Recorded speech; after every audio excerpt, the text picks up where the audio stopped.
Good evening, everyone.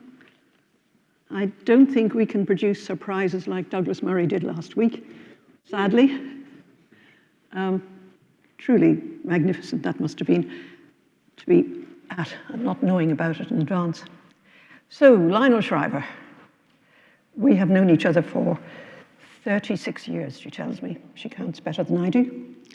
I'm very proud to say that I was infamous before she was. For just one major sin, which was writing a biography of the patron saint of the Irish Revolution, Patrick Pearse, in which I suggested that he was human and had frailties and became a very bad person overnight. But there wasn't social media in those days, so it took longer. I had time to get used to being a bad person. And I was living in England, and it was, the level of abuse. When people had to send a letter, an abusive letter, and find an envelope and get a stamp and all those sort of things, you didn't get the sort of tsunamis that we do these days. Anyway, I met her.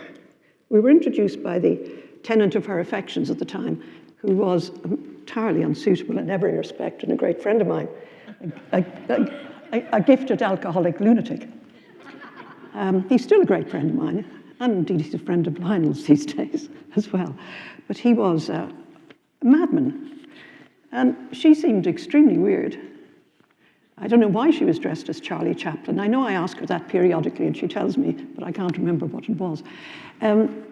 She was, I visited her a couple of times. She was living in Northern Ireland, partly because of the alcoholic lunatic, and on and off. And I stayed with her. I made the terrible mistake of staying with her in winter. Now, in those days, she had poverty as the reason that she couldn't heat her flat.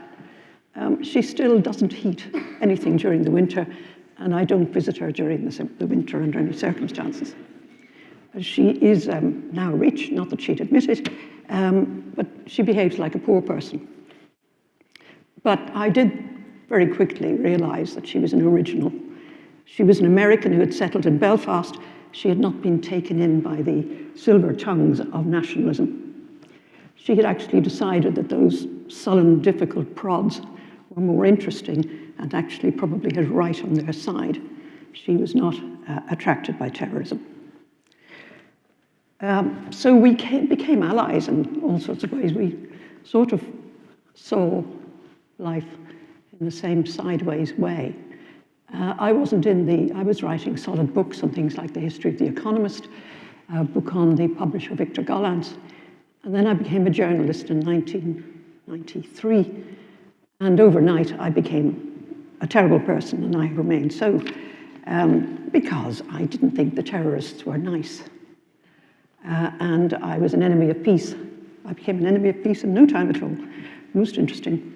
And I lost some friends, but I would never have lost Lionel, because I think we're both actually bastions of common sense. That's what I think we have in common more than anything else. They call us contrarians, but we're very sensible. And we can see that a bad person is a bad person and a good person is a good person. So I am very pleased to be here. I just want to refer back slightly to last week. Douglas Murray, uncancelling Kevin Spacey. Well, I was thinking of him yesterday when I was at the rally in Trafalgar Square. You'll be surprised to hear this was the one supporting the hostages.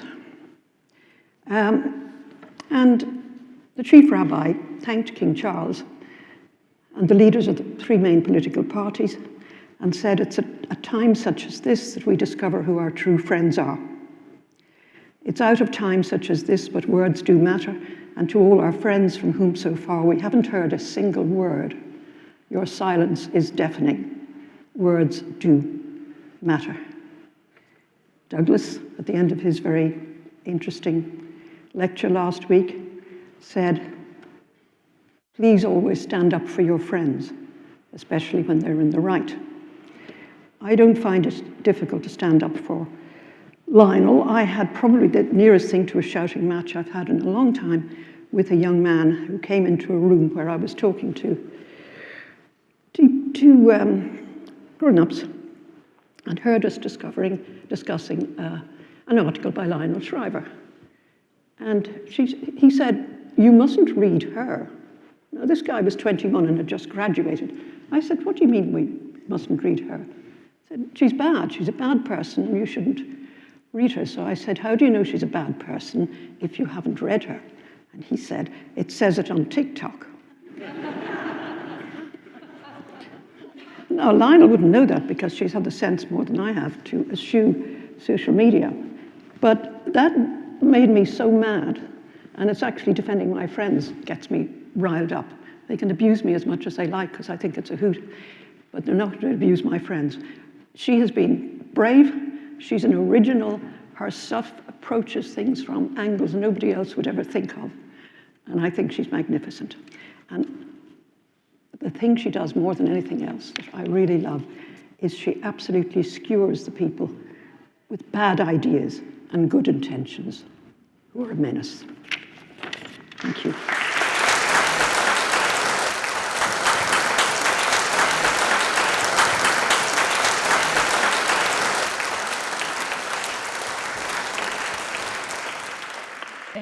Thank you, Ruth.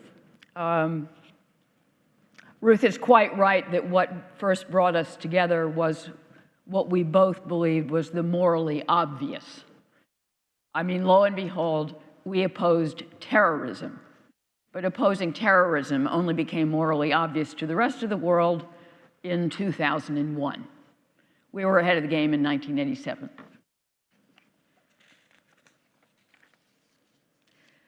Now, we're all weary of the word woke, and I'll try to keep my usage of the tiresome thumbnail to a minimum.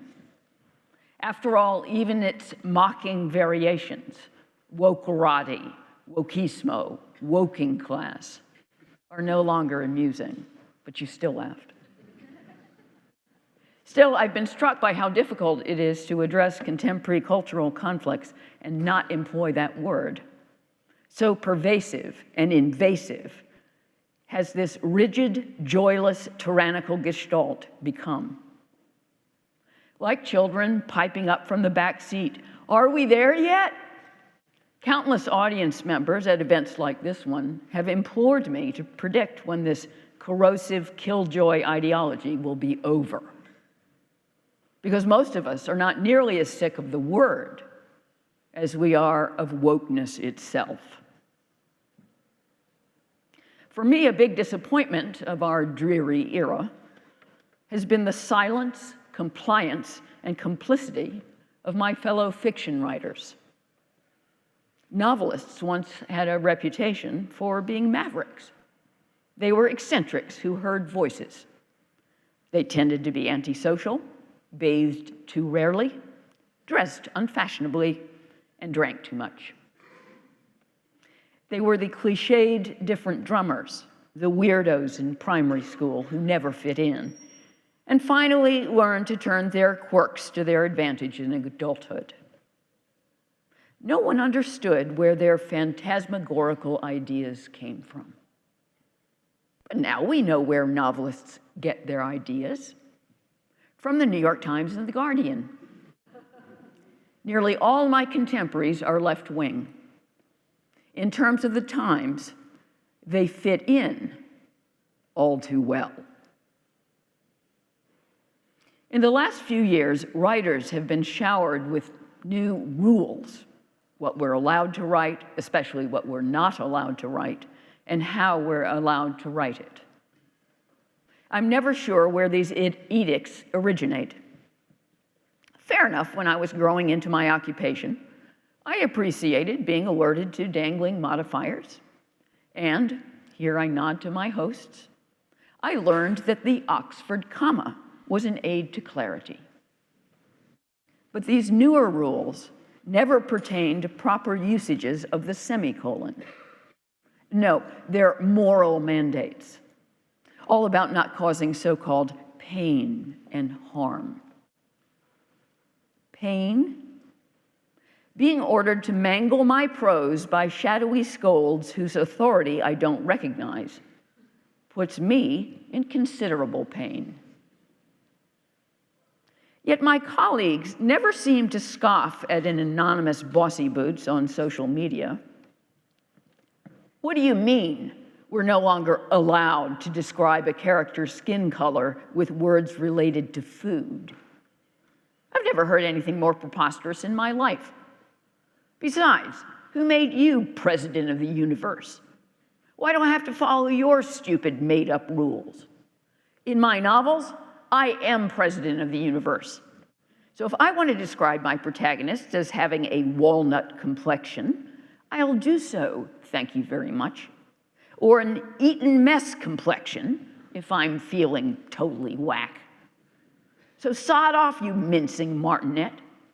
As Alice would say, you lot are nothing but a pack of cards. No. I get the impression that most of my fellows just get with the program. Oh, it's now officially unacceptable to write coffee complexion? Gee, I hadn't heard that. So sorry. I sure hope I didn't cause any pain or harm.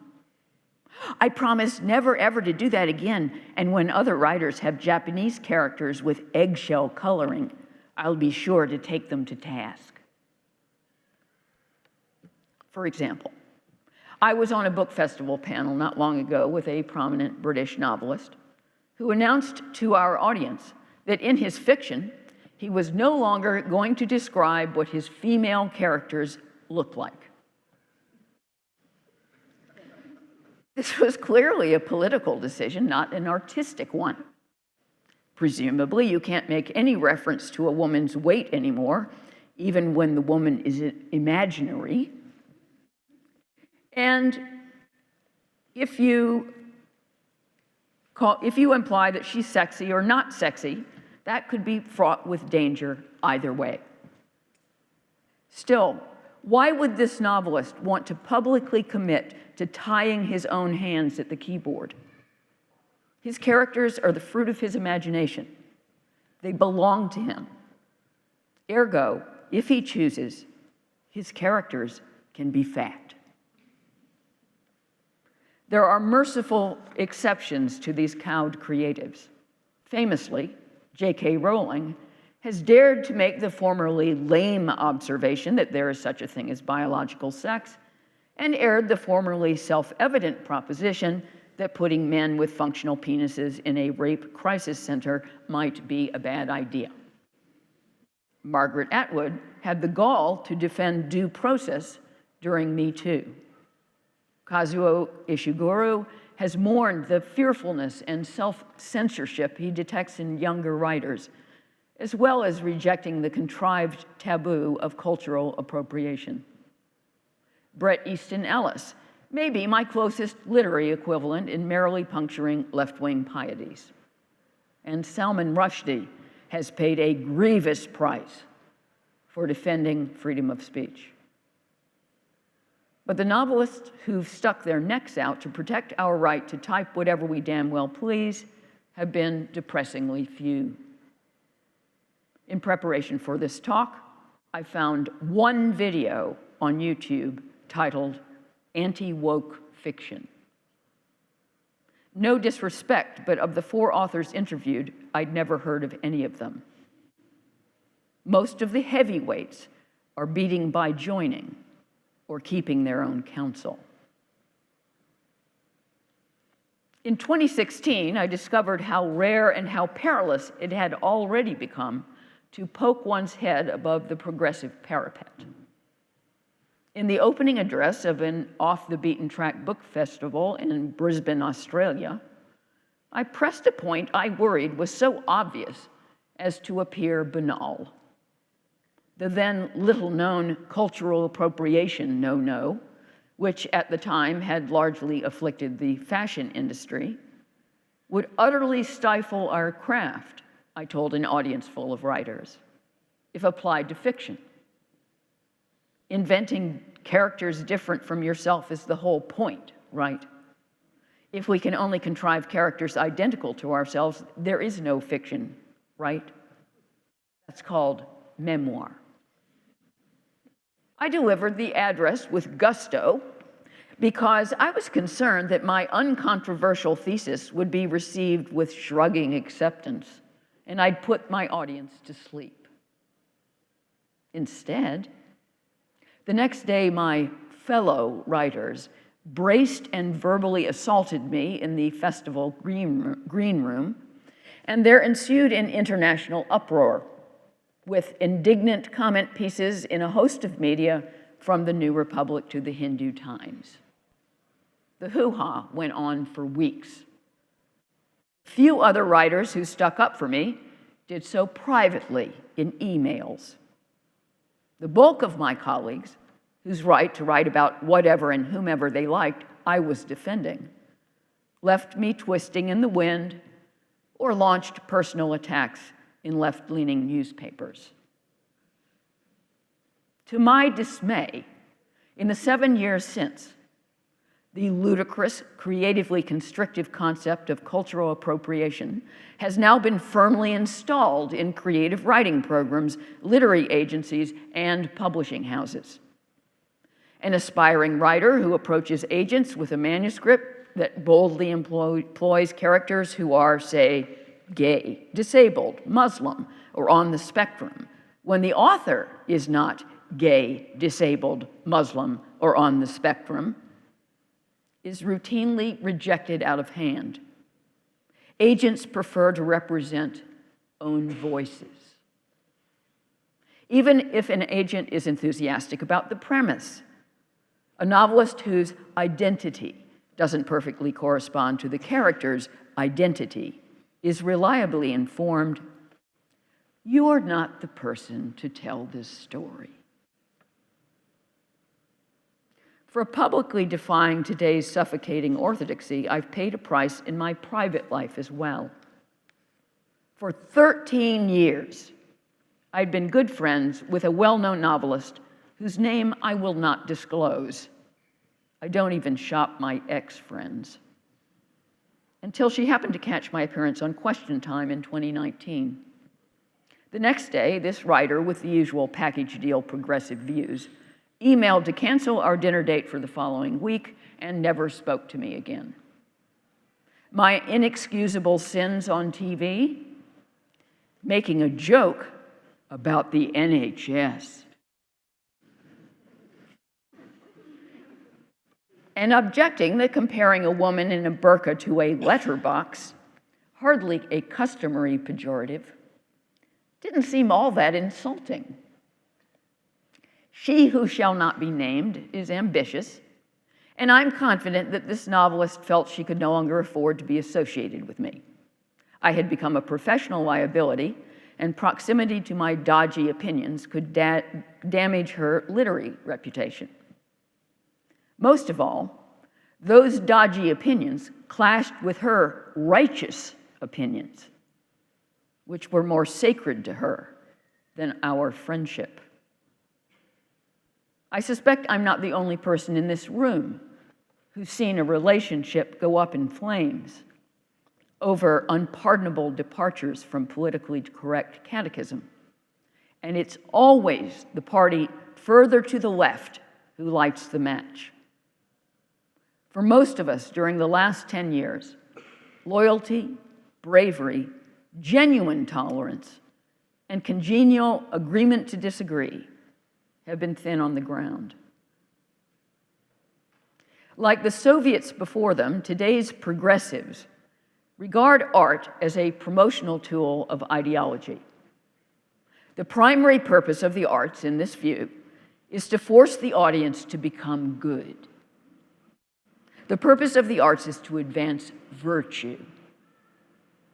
Individual works are judged in accordance with how closely they hew to today's left-wing view of the world. Books are therefore judged by whether the writer is sufficiently subservient to all those new rules I alluded to earlier. A friend of mine teaches criticism at Columbia University, and she tells me that her students approach literary texts almost solely with an eye to moral judgment, whether the author conveys he or she is racist, sexist, ableist, I hate that word, homophobic, xenophobic, Islamophobic, etc. Personally, I've become phobia-phobic. Never mind whether the plot makes sense, the characters are complex, the prose is finely wrought, or the book is fun to read.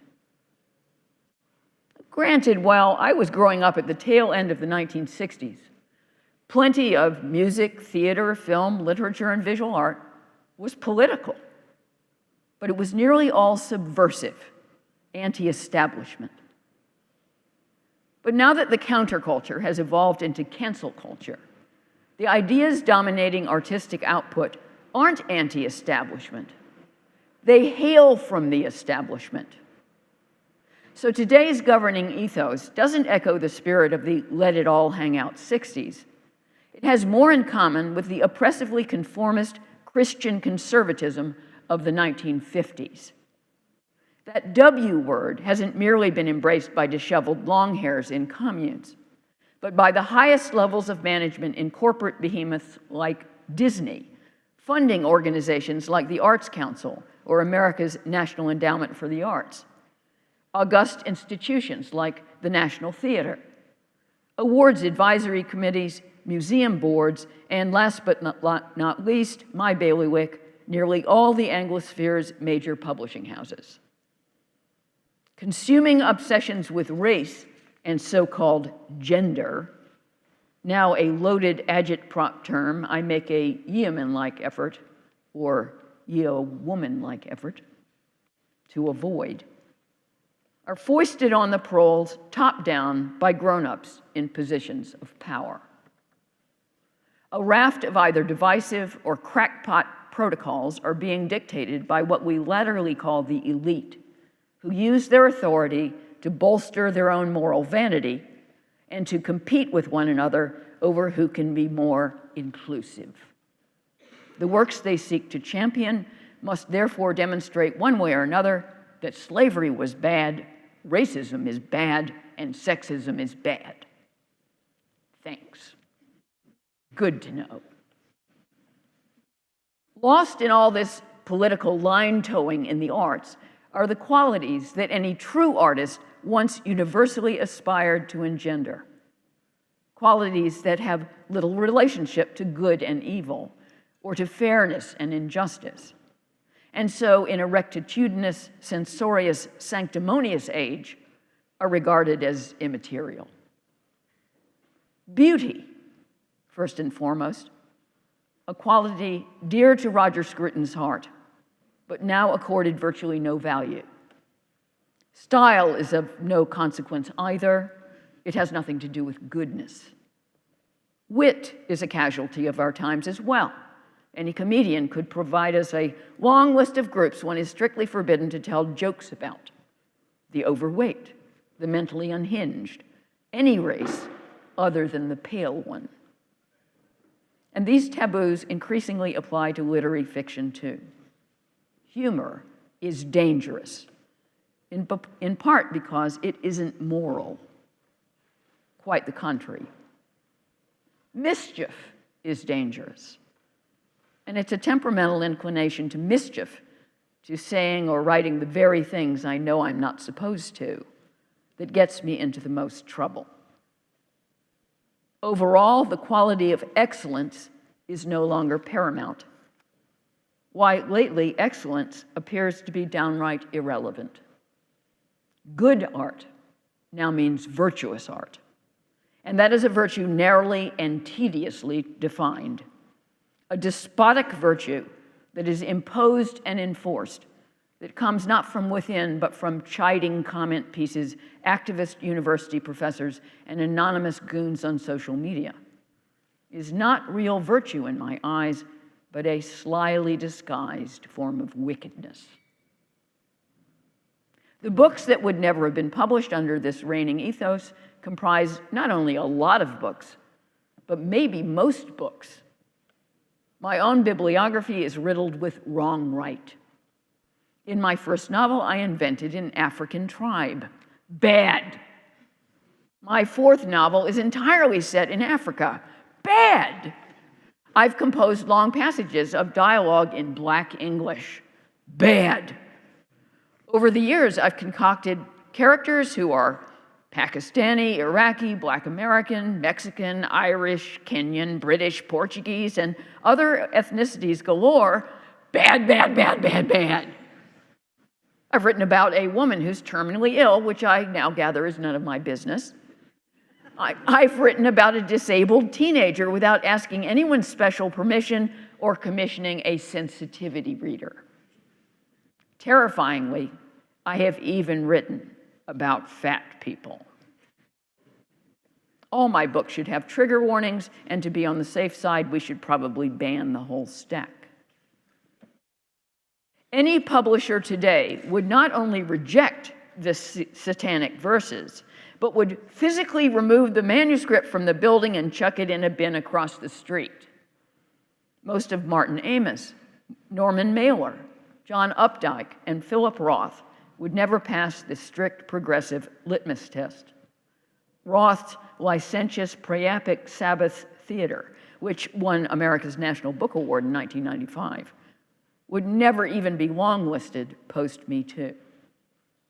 These days, if you did the research for John Howard Griffin's Black Like Me, a then socially transformative account of wearing blackface during the civil rights movement, you'd probably be arrested. Richard Price's Clockers, an impeccably researched novel about black drug dealers in New Jersey, would be shunned for cultural appropriation. In kind, I doubt that today David Simon would ever have got the green light to write his masterful television series, The Wire, about black drug dealers in Baltimore. I can just hear the producer announcing, "You're not the person to tell this story." For that matter, all these authors would battle to see print in our current cultural climate solely because they're white men. Remember, art is now for the promotion of goodness, and diversity is the very highest good. Thus, ever since George Floyd met his untimely end, literary agents on mswishlist.com have typically solicited manuscripts with postings like this: "My holy grail is Little Women, but make it Latinx." Or, "Across the board, I'd like stories that normalize blended, single-parent, adoptive, racially and/or culturally diverse, and same-sex families." Or, by the way, I just got this on one afternoon. Or, "I am passionate about representing under or misrepresented voices, including BIPOC, LGBTQ2S+, disabled or chronically ill, and neurodivergent authors." At the very least, these agents want work for and about women. I want to read more villain origin stories with angry women snapping, getting revenge, and taking control of their narratives after being policed by oppressive powers for so long. I wish she would represent me.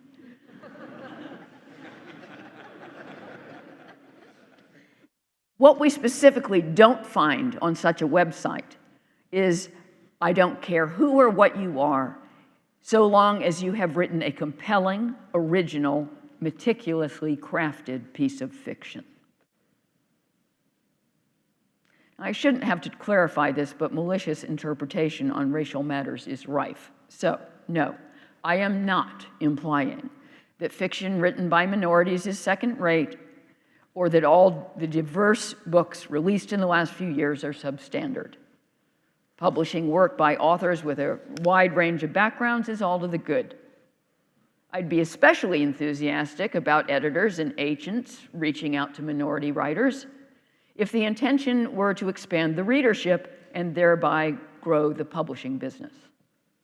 For some years now, American publishers have successfully cultivated a significant Black, largely middle-class readership for fiction by and about Black women.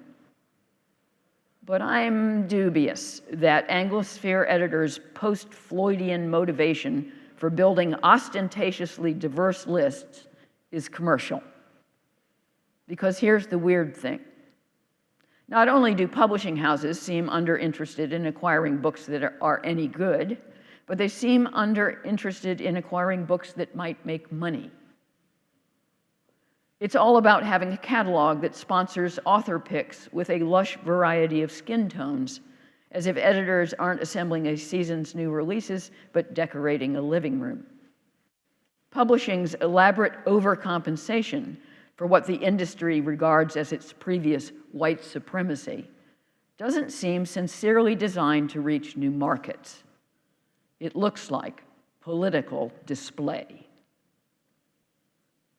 There's a telling but hazardous research project awaiting a brave journalist who's better at investigative work than I am, perhaps the Manhattan Institute's Heather McDonald. And that's a fiscal analysis of how many of the torrent of books published in the 2020s by diverse authors have turned a profit for the publishing house or even earned out. Surely a slower, more quality-oriented search for minority authors would have had a better chance of nurturing both a balance sheet in the black and successful careers than the hasty, showy redress of the last few years. For exclusive obsession with the marginalized is again top-down. Barring that brief appetite for white fragility self-flagellation in 2020, publishing is not responding to readership demand. Goodreads and Amazon reviews are not bursting with indignation that a white male novelist sneaked past the corporate gatekeepers and managed to get into print. The mainstay audience for literary fiction has long been and continues to be older white women who've hardly been posting open letters petitioning for more novels about immigrants battling systemic racism.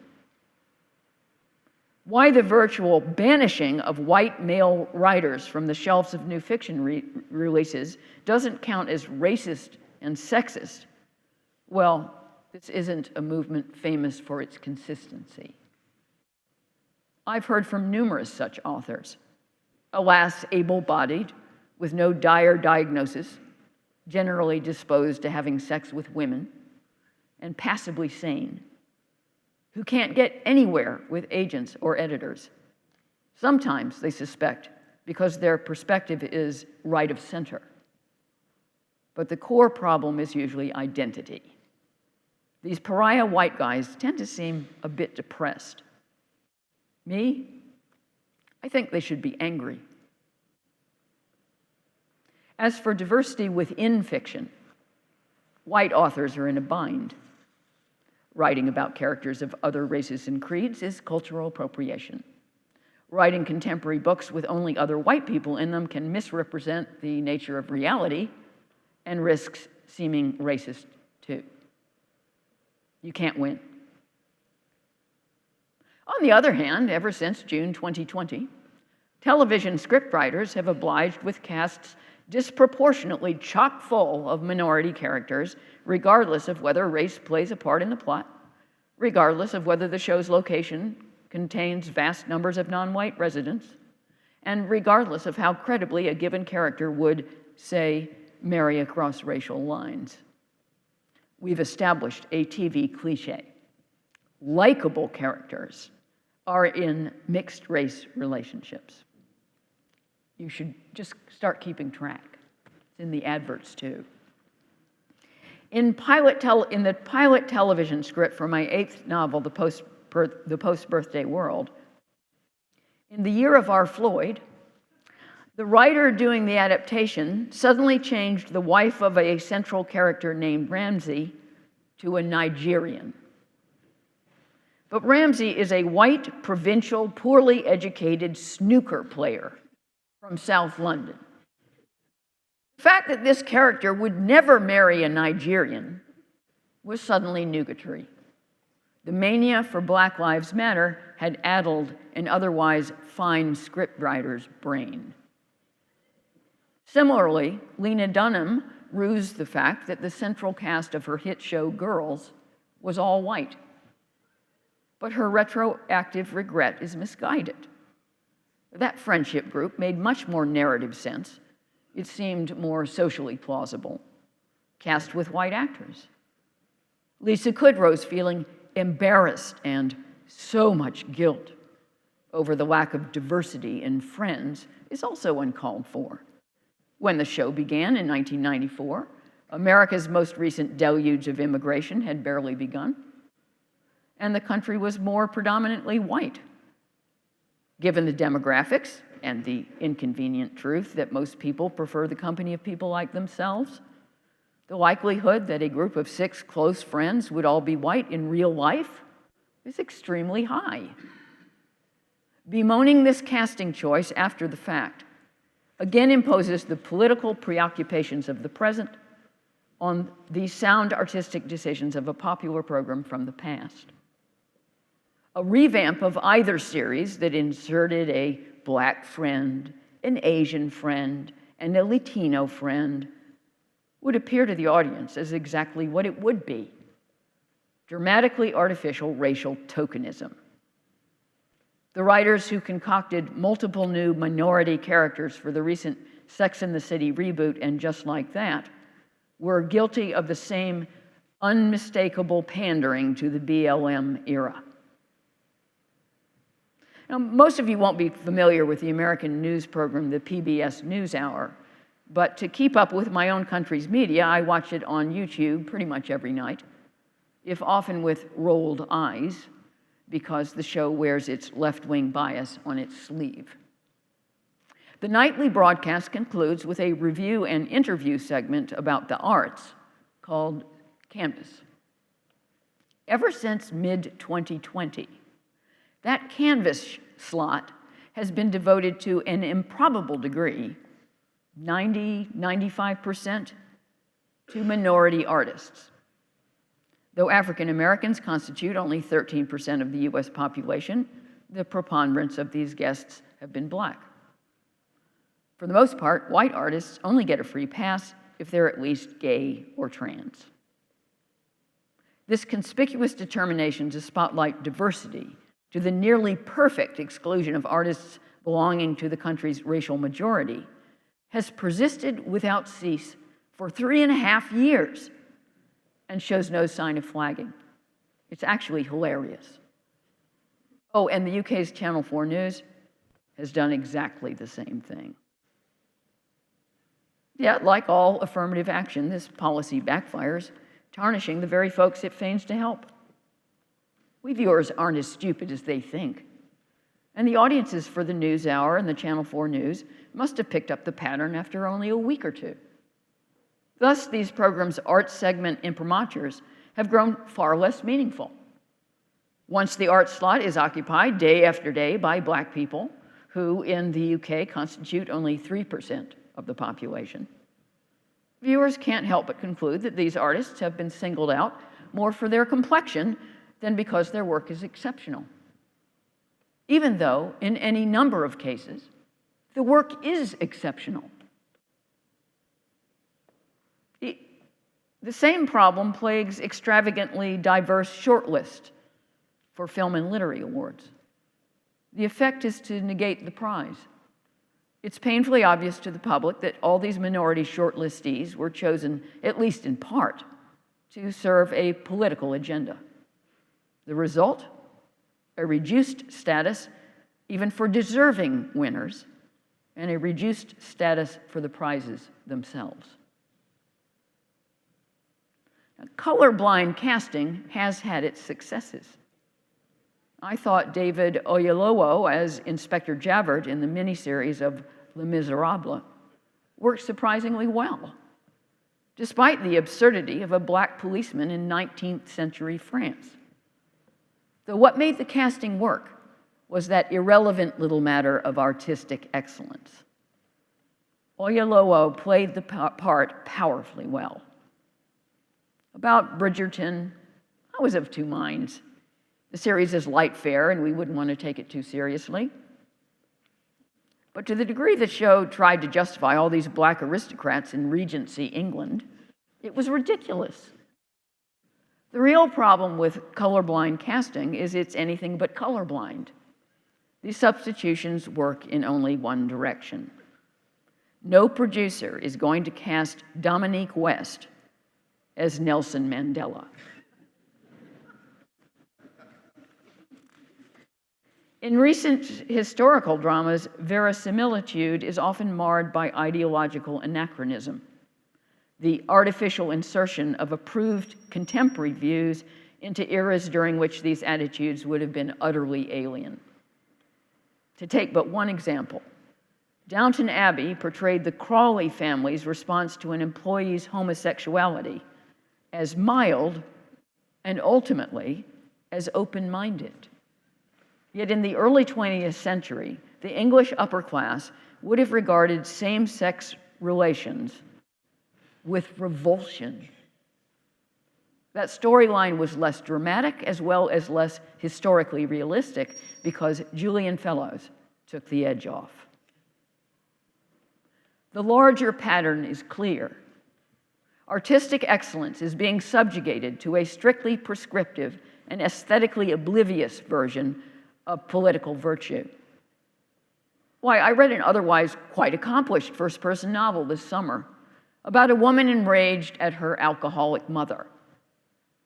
Suddenly we come upon a whole page on which we break for a word from our sponsor. The narrator now understands that alcoholism is never anyone's fault. It's a disease, and her mother is therefore blameless, merely afflicted by an illness. That page was politically correct crap, completely at odds with the furious, resentful temperament of the character. This passage felt very inserted, preachy, and unnatural. Yet the author appeared to regard its inclusion as obligatory. She was covering her ass, compromising the integrity of her novel in the process. What's curious about so many writers, at least passive cooperation with all this woke stuff, sorry, I warned you, the word is hard to avoid, is that social justice busybodies are cheerfully open about their ambition to exert political control through language. Authors, you would think, would instinctively resist impositions on the primary tool of their trade. We're meant to refer to the mythically non-binary with they and them, rendering whole passages that also contain legitimate plurals unintelligible. Illogically, we're to capitalize black, but not brown or white. We're to adopt ungainly neologisms like post-coloniality, decoloniality, and patriarchal can't even say it. Heteronormativity. In dialogue, we're forbidden to transcribe accents, no matter how deftly, because non-standard English is othering. We're to accept that whole rafts of vocabulary are off limits. Last year, Stanford University's Elimination of Harmful Language initiative issued a list of newly unacceptable words and expressions that ran to 13 pages. So we can't use the word field, which seems to trigger intergenerational trauma. So instead of field of study, we have to write practicum. We can't write American, master, or Indian summer. We can't kill two birds with one stone because the idiom encourages violence against animals. Women are being disappeared by people who both hate them and want to be them. Wrap your head around that. So people with a cervix will have to do, and we can only refer to the pregnant kind as birthing people who don't have vaginas anymore, but bonus holes. Naturally, we can't refer to mothers and fathers or sons and daughters, though I challenge anyone to write even a short domestic novel without those nouns. In fact, all nouns for humans are too reductive. So the disabled are people living with disabilities, and the portly are people living with obesity. You get the picture. These people do not care about or may be actively hostile to lucid, pleasing prose. They have no use for beauty. In fact, I think they hate beauty because they resent any quality outside their flat, lifeless, goody-baddie paradigm. They have no tolerance for humor. They have no appreciation for concision, clarity, grace, or elegance. Better incomprehensible, clunky, repetitive, wordy, jargon-strewn paragraphs, so long as they reek of that bastardized version of virtue. Of course, the restrictions of progressive doctrine also pertain to artistic content. Thou shalt not express any sympathy for native-born communities suddenly overwhelmed by foreigners. Immigration as a hallowed good is second only to diversity, since one leads to the other. Thou shalt not express any sympathy for Brexit or for the malign morons who voted for it. Thou shalt not utter a discouraging word about transgenderism. Thou shalt never shut up about climate change. Thou shalt never hold Palestinians accountable for atrocities. Thou shalt only create black female characters who are wise, long-suffering, and always right. Thou shalt designate all lead detectives on cop shows as black and female, and all these detectives shall be wise, long-suffering, and always right. Sorry to sound poncy, but what is the purpose of art? There is no set answer. The purpose of a given work in any medium is whatever the artist wants it to be. A book, then, can promote a version of virtue, but it doesn't have to. It can be political, but it doesn't have to be. It can also be silly, purely entertaining, wicked, or upsetting. It can aim to make the reader angry, or to make the reader cry, or to make the reader delighted. Many novels do intend to impart a moral or a lesson, but if all you're trying to put across is racism is bad, I might suggest another draft. Every project I've undertaken has been different, and every purpose I've aimed to achieve has been different. That's what makes creating art so intimidating, but also so exhilarating. Not only what it is and how it is made is up to you, but what it is for is up to you. So, the wokies can be my guest and bring into the world all the paintings and novels and films and plays they like, whose purpose is to push critical race theory and radical gender ideology, whose purpose is to persuade the rest of us that all that matters in life is power, that none of us have identities of any consequence beyond our membership of the big blobby groups into which we were born, and that pondering who's the oppressed and who's the oppressor for years on end is a fruitful use of our time. Okay, good luck with that. Shove your pinched, small-minded virtue down your audience's throats. Just don't make me do it too, and then we'll see who sells more copies.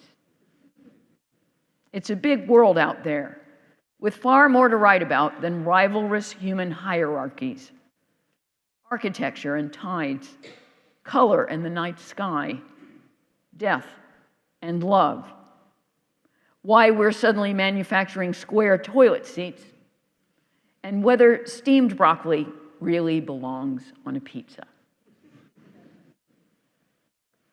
Conformity, uniformity, weakness, obedience, timidity, fearfulness, aversion to risk. These are the qualities that dominate the arts today, the very qualities that virtually guarantee the production of bad art. I was attracted to becoming a fiction writer to begin with because I detest being told what to do, and I love being in control of whole worlds in which the characters say what I tell them to say, and do what I tell them to do. That's right. In my novels, I am president of the universe. My response to rules I don't accept is to break them. That's why, for example, 2 novels back in The Motion of the Body Through Space, I gleefully conjured a black female character who was an incompetent diversity hire, to more than one reviewer's predictable horror. In fact, for me personally, the real threat of this poisonous period isn't cancellation, but becoming too reactive, too trapped into battling a petty, mean-spirited, vengeful dogma that will not and cannot last, and consequently squandering my precious finite literary energies on unworthy subject matter. Thank you.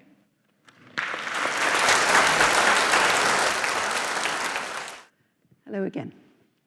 I've just done the time-honored, absent-minded historian's thing of leaving my notes somewhere else. It doesn't really matter. So I come at this world from being an historian and seeing what people do with facts. And it's quite interesting to see how the hideous disease that you've described comes into nonfiction. We see here 2 martyrs of all this, Toby Young, Nigel Biggar, 2 of the people who've been got for their wickedness in the non-fiction part of the world and who have risen magnificently. So I'm going to put to you something optimistic. The point is that Lionel is a total pessimist and I'm a total optimist. And I can't help it, and I apologize for it, but I am. And one of the things I've seen is how all this appalling nonsense and persecution and all the rest of it has actually produced extraordinary people. I mean, I've known Nigel Biggar for many years, not well, but I didn't know he was suddenly going to be a man on a white horse with a sword.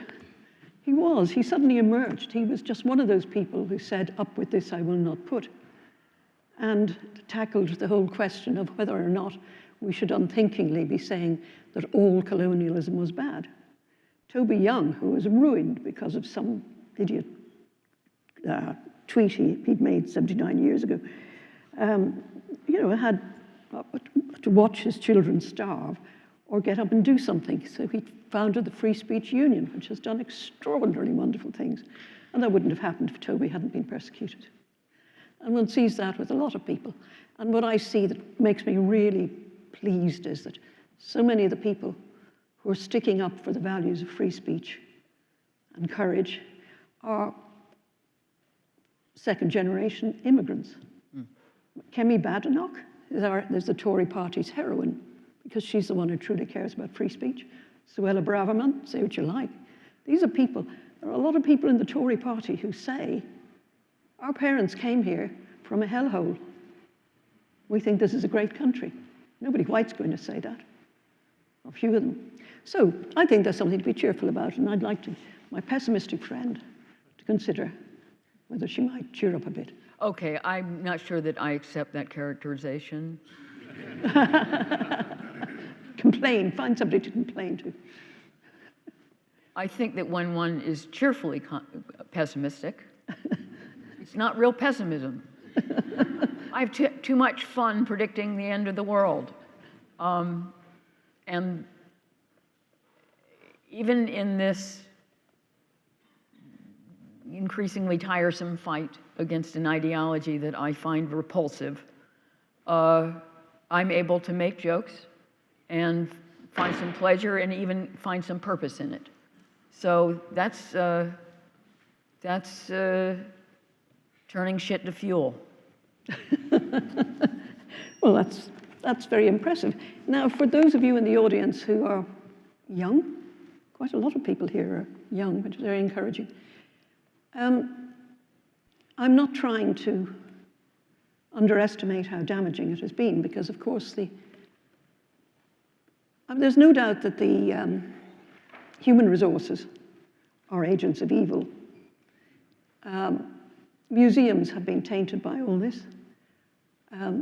Education authorities, schools.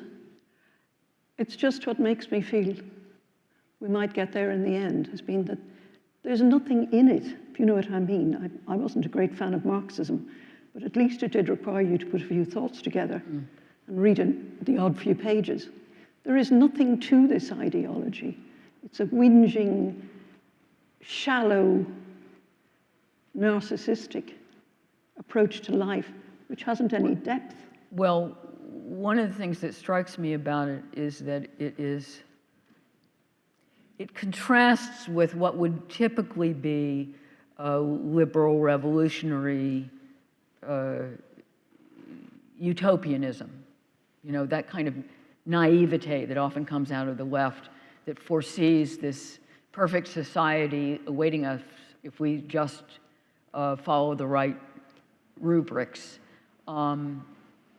There is no positive vision in this. It's all negative. It is all bent on destruction. The dominant emotions are resentment and anger and vengefulness. There's no redemption in the ideology. There's no, it encourages shame in the people that these folks regard as the bad people, and then it encourages grievance in the so-called good people. But there's never you can never be too ashamed, and there's no point at which, having been ashamed, you can get out of it. It never stops, and the grievance is never sated. There is nothing but digging yourself in a bigger and bigger hole. And I find that quite extraordinary, because usually ideologies that appeal to young people have a promise in them. It may be naive, but there's something that you're good on the other side of this that you're supposed to be trying to create.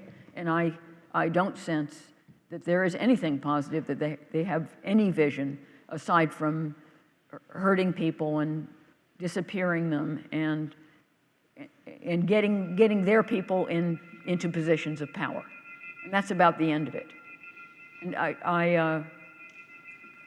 it seems to me that eventually it has to run out of steam, because it doesn't have anything to offer. And I think that's part of what you meant. Yes, it is part of what I meant.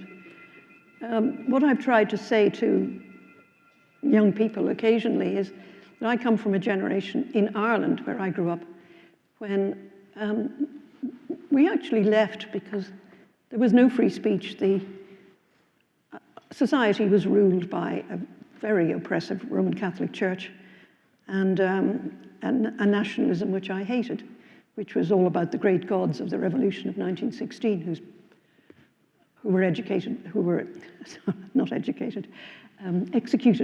by the wicked Brits. And execution is education of kind. But there was no context. It was terribly provincial. You know, saying, don't you think if the Germans had had an insurrection in 1916, they might have killed more people than 16 people who were nominally the leaders of it. The others went to jail for a very short time and came out again. But no, because Ireland was totally provincial. So I got away from it. And now I find myself, and I've got involved in a lot of controversies with Ireland, and latterly with the tiny-minded, murderous group of bandits called the IRA, who are now partly in control. But the thing about it was that the kids now seem to want to be constrained and censored in exactly the way we were trying to avoid.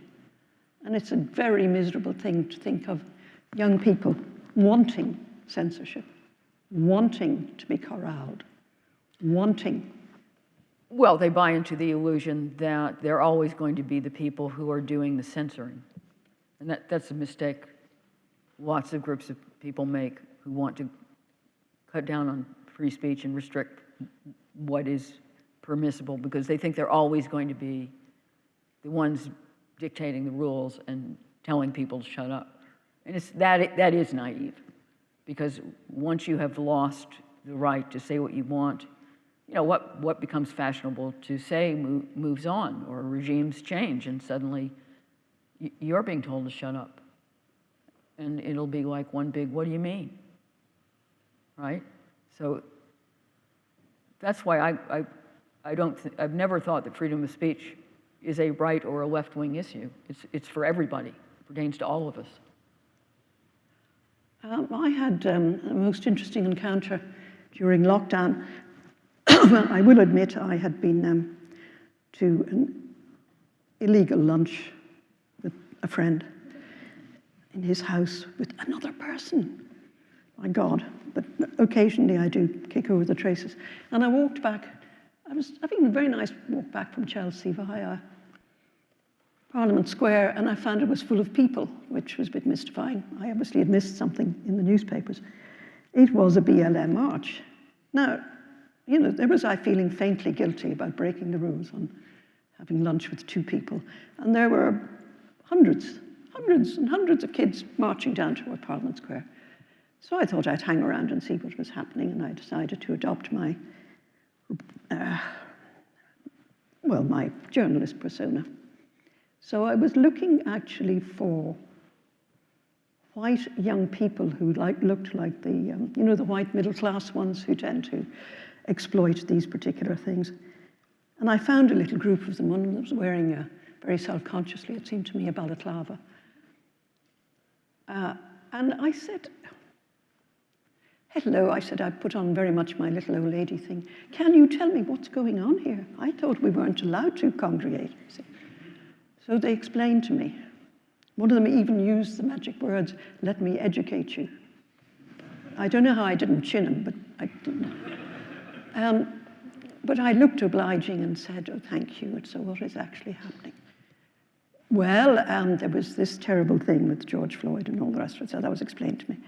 And I said, but I thought you young people cared very much about COVID and not spreading diseases and everything else. So why are you not, obeying the law for the sake of everyone else? I said something along those lines. And one of them, who had an honest streak, just suddenly said, we were all bored.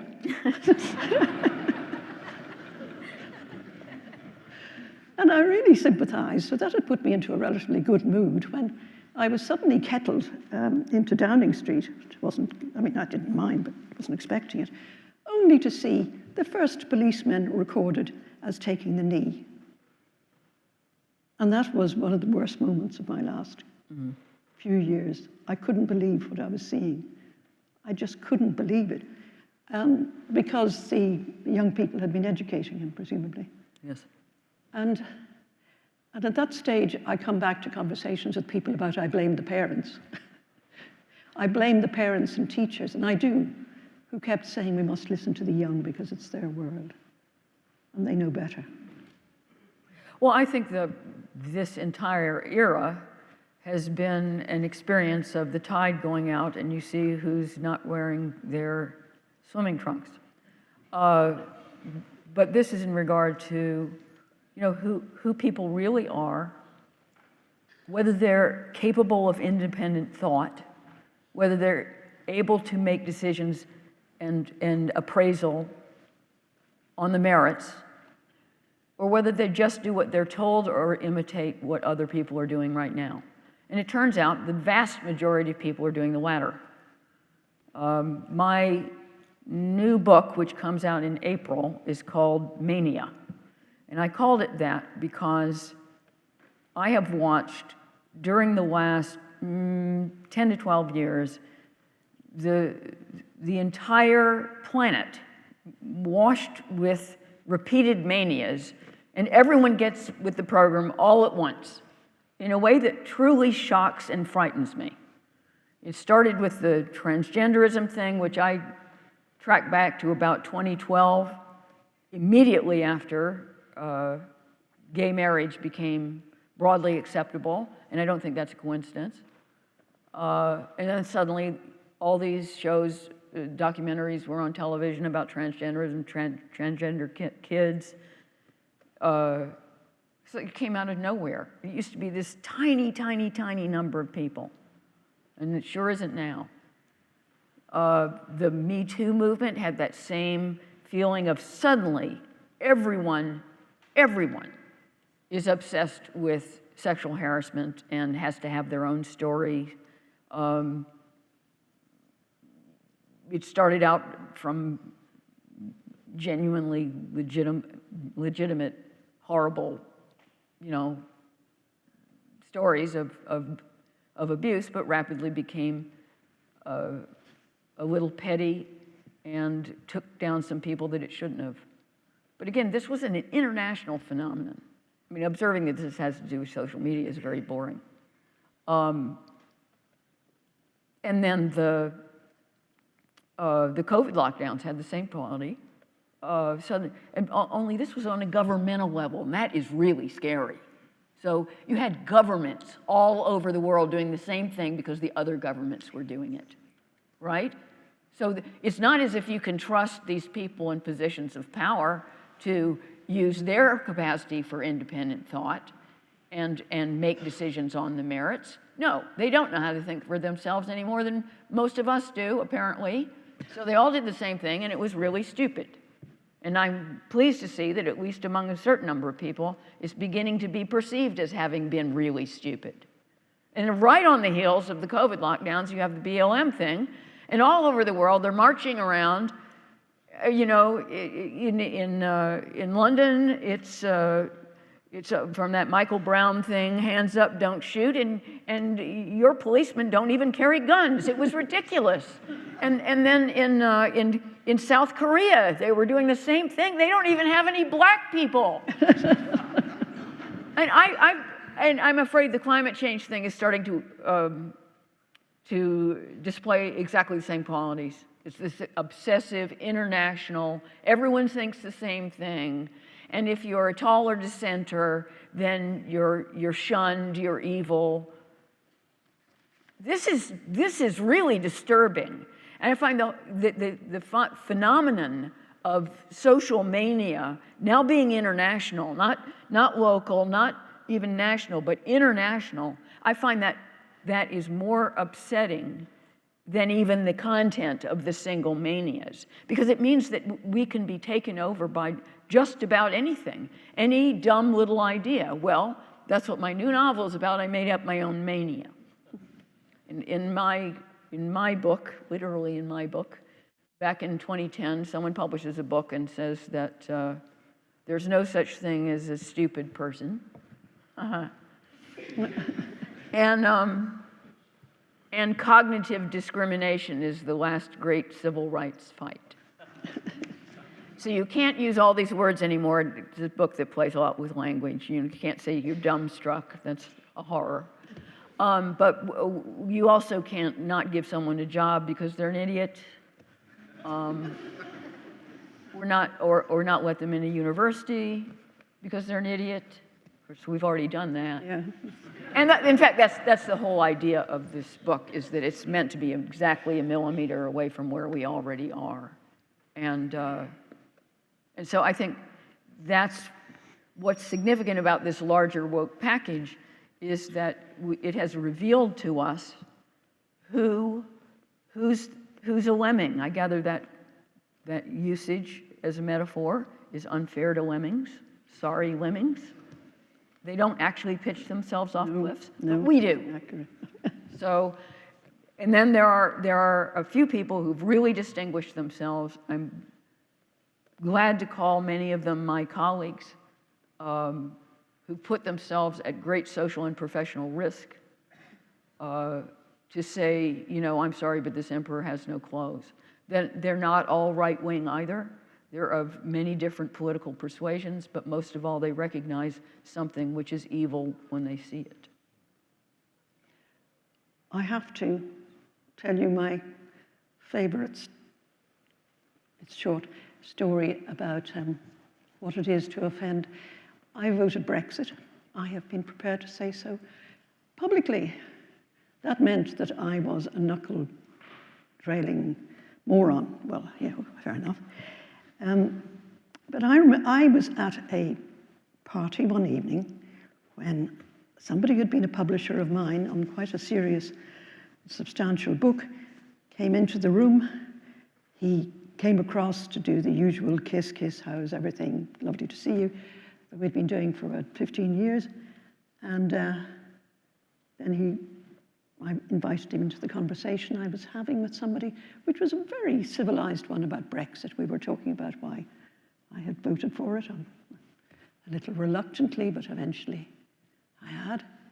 And he looked at me and he said, I would rather spend the evening with a child molester.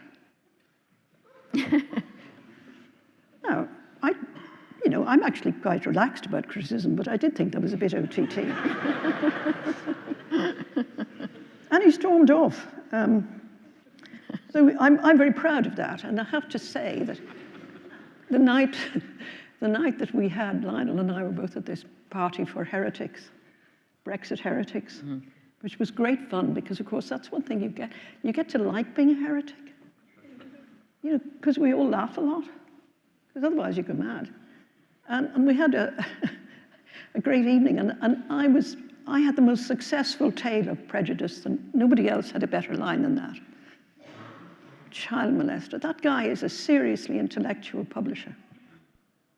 I think perhaps he doesn't go in a lot for self-scrutiny.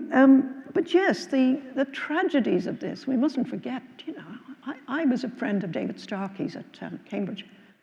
And, I mean, some of you will know what happened with David. He said something really silly, rather crass in a podcast. And somebody picked it up, and then he started getting, you are no longer welcome as a patron of the Mary Rose. This was a Tudor ship that sank. And he had spent years raising money to raise this particular ship. He had given lectures for it. He had done it all for nothing, just love. That was the first crowd who fired him. Then there were, I think, 8 in a row. Charities, his Cambridge College, his fellowship went there, and everything. And then his agent, his publisher. He made a fortune for his publisher. And the agent was also my agent. Now, she had replaced the agent we'd had for a long time before that. And I do actually stick up for my friends. And you have forgotten that I wrote an article in defense of you when you did your wicked thing with the hat. You're right. You belonged in that paragraph of people who have redeemed themselves. Thank you. Yes, but I used to write satirical novels. I've written 12. You can't anymore. Well, I can't because reality is doing it for you. My 13th was to be called Death of a Snowflake. And that was set in Cambridge, and I knew exactly what was going to happen. And because a particular American college was buying property in Cambridge. Anyway, I began it. And then something happened on the woke front. And I thought, God, I wouldn't have thought of that. What could be worse than that? I couldn't get there. I made 4 attempts on it. Did it ever occur to me 5 years ago that a man with a beard and a frock could go into a women's lavatory and not be challenged? No, none of those things occurred to me. I couldn't satirize. There was nothing, you couldn't satirize anymore. I used to satirize institutions like the Church of England, the House of Lords, publishing, all sorts of things like that. But I couldn't satirize the woke movement. And it's sad for me. And all those people always said, oh, please, please, please do, because they liked the fact that my heroine said things that they wanted to say but were afraid to. But she's silenced at the moment. I mean, I'll wake her up one of these days, I think. So that's my tragedy. But Starkey, however, got out of his gloom after about 3 days and started all sorts of things. And is also has his YouTube channel and I don't know what else. And he's not, and is uncancelled in a lot of places. But it was the horror of seeing how your own agent can do this. I mean, I sent an email to my agent and said, I was under the impression that agents were there to look after their clients, not to take the knee to every passing fashion. So that's how we ceased to be agent and client. I was actually shocked. I didn't think that was possible. I didn't think it was possible that Nigel would have the experience he had, or that Douglas Murray would be dropped by Bloomsbury. But you've got a good publisher, you've got a brave one. I do. Because he's not a member of the literati. And literati are the ones to avoid. I have been asked any number of times why I haven't been canceled. I've sometimes wondered whether I should be insulted. But the truth of the matter is that I haven't been canceled because the people in positions of power, in truth, positions of power over me, have stuck by me.